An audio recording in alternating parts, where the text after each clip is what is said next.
안녕하세요. 오늘은 요나서 2장, 그 유명한 이야기죠. 물고기 뱃속에서 드린 요나의 기도를 함께 살펴보겠습니다. 네.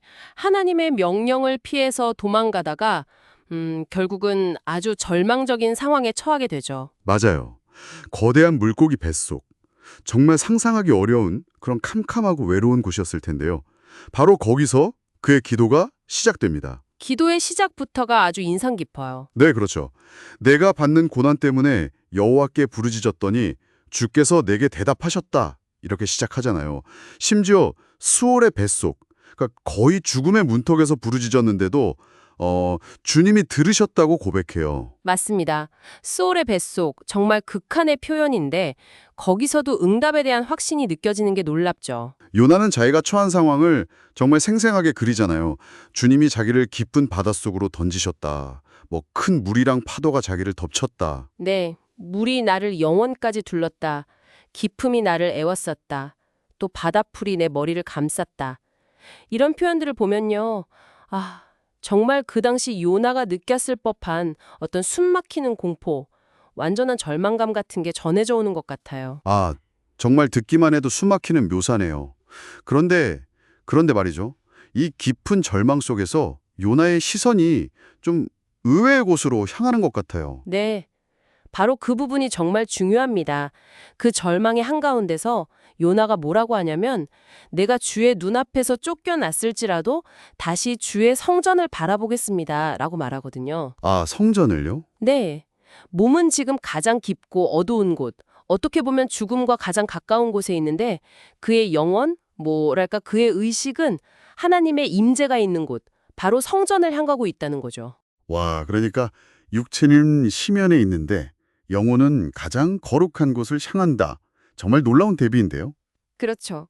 이게 단순히 뭐 예루살렘에 있는 그 건물을 말한다기보다는 요나에게 있어서는 하나님과의 관계, 또 구원의 약속, 돌아갈 곳, 어떤 근원을 상징하는 거였겠죠. 모든 게 무너진 것 같은 상황에서 붙잡을 수 있는 어떤 유일한 희망 같은 거였댔네요. 네, 맞아요.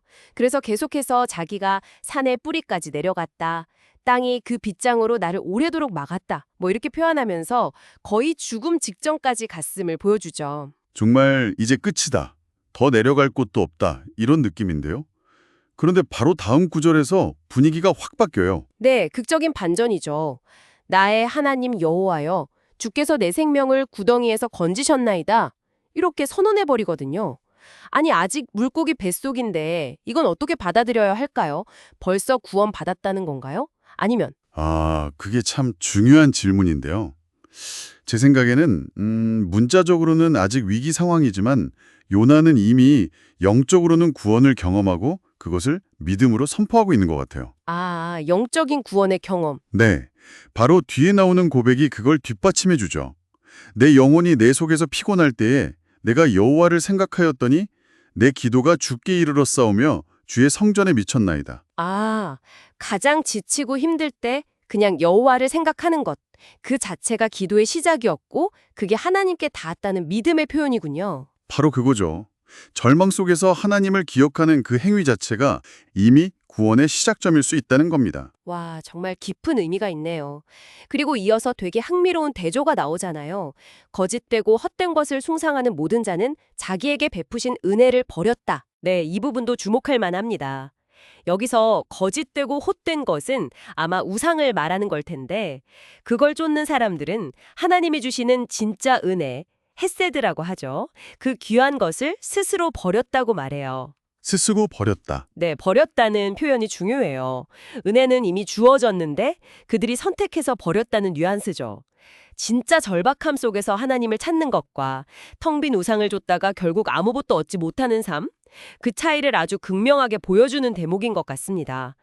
혹시 이 부분을 들으시면서 우리 삶에서 어떤 헛됨과 진정한 은혜 사이에서 고민했던 경험 같은 게 떠오르실 수도 있겠네요. 네, 스스로 은혜를 버린다는 말이 참 마음에 와닿네요.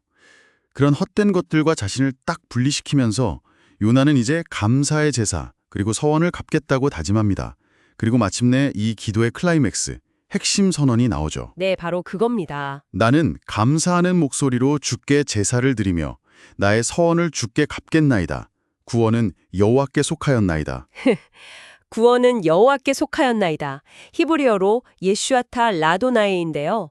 모든 것을 잃고 내 힘으론 정말 아무것도 할 수 없는 그 밑바닥에서 터져나온 이 고백이야말로 모든 것의 주권이 하나님께 있음을 인정하는 신앙의 정수라고 할 수 있습니다. 내 방법, 내 노력이 아니라 오직 하나님의 능력, 하나님의 은혜만이 구원을 주신다는 완전한 신뢰의 표현이군요. 그렇죠.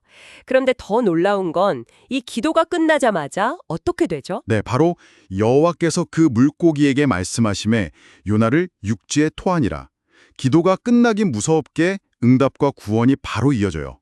정말 드라마 같아요. 맞습니다. 이 기도와 응답 사이의 즉각성, 이게 또 요나서 2장의 아주 중요한 메시지 중 하나라고 생각해요. 요나의 그 진심 어린 회개와 하나님 주권에 대한 인정, 그 간절한 기도가 끝나자마자 하나님이 행동하시는 거죠. 기도의 힘, 그리고 하나님의 즉각적인 응답 가능성을 정말 강렬하게 보여주는 장면이네요. 네. 인간이 전적으로 하나님께 맡길 때 하나님께서 어떻게 구원으로 응답하시는지를 보여주는 아주 긴밀한 관계를 나타내는 거죠. 네, 오늘 요나서 2장을 통해서 정말 깊은 절망의 구렁텅이에서 드려진 기도가 어떻게 응답받고 구원으로 이어지는지 그 과정을 아주 생생하게 따라가 봤습니다. 그 물고기 뱃속이라는 극한의 어둠 속에서 터져나온 한 인간의 외침, 그리고 거기에 응답하시는 하나님의 신실하심을 저희도 함께 느낄 수 있었던 것 같습니다. 이 이야기를 마무리하면서 듣고 계신 분들께 이런 질문을 한번 던져보고 싶어요. 혹시 지금 여러분의 삶에서 마치 물고기 뱃속처럼 느껴지는 깊은 절망이나 어떤 막다른 골목에 와 있다고 느낄 때, 정말 모든 희망이 다 사라진 것처럼 보일 때, 요나의 이 마지막 고백, 구원은 여호와께 속하였나이다라는 이 말이 여러분에게는 어떤 의미로 다가올 수 있을까요? 한번 조용히 이 질문을 품고 생각해 보시면 어떨까 싶습니다.